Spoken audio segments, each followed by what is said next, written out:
बिस्मिल्लाहिर्रहमानिर्रहीम। अस्सलामु अलैकुम वरहमतुल्लाहि वबरकातुहू। जज़ल्लाहु अन्ना सय्यदना मुहम्मदन माहु व अहलुहू।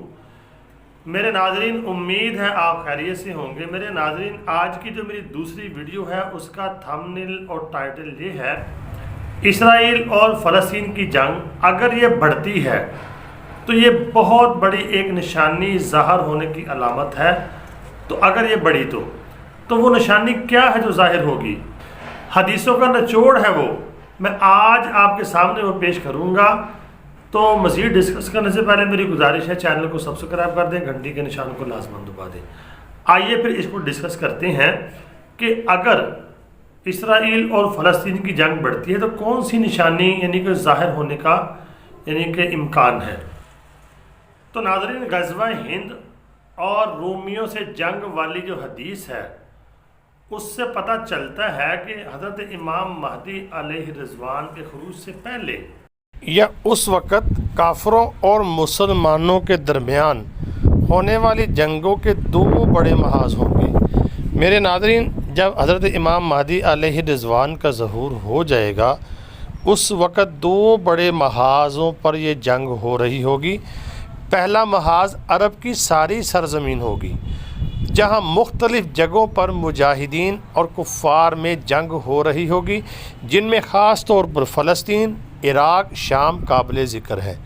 तो नाज़रीन, हदीसों की तशरीह को अगर आप देखते हैं, हदीसों में मुख्तलिफ़ जगह ज़िक्र है, इराक़ का ज़िक्र है, शाम का ज़िक्र है कि जब यहाँ पे जंगें छिड़ जाएंगी तो इसमें इशारा है कि इसके बाद हज़रत इमाम महदी का ज़हूर होगा।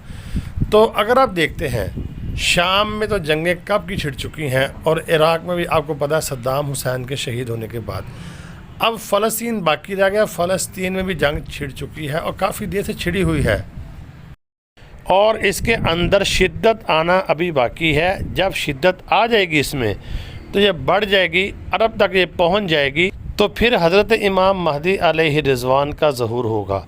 तो शाम के हालात आपके सामने हैं, वहाँ जंगें लगी हुई हैं, हालात बहुत ख़राब है वहाँ पे। इराक़ देख ले, अब फ़लस्तीन है उसका महाज गर्म हो रहा है।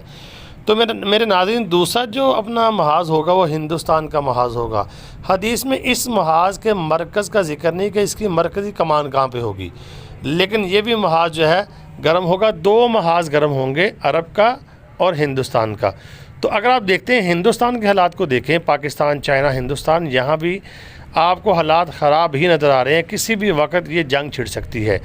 तो ये जंग छिड़ी तो उसके फ़ौरन बाद ही हज़रत इमाम महदी अलैहि रिज़वान का ज़हूर हो जाएगा और ये समझ ले कि बड़ी अलामत जो क़यामत की है वो ज़ाहिर हो जाएगी, यानी हज़रत इमाम महदी अलैहि रिज़वान का ज़हूर। तो अपने आप को आप तैयार रखें और दुआ किया करें अल्लाह रब्बुल आलमीन हमें हक़ के साथ शामिल फरमाए। तो उम्मीद करता हूँ आपको वीडियो समझ आ गई होगी और इसको आगे शेयर कर दिया करें और मुझे कमेंट लाजमी करें। दुआओं में ज़रूर याद रखें। अस्सलामु अलैकुम वरहमतुल्लाहि वबरकातुहू।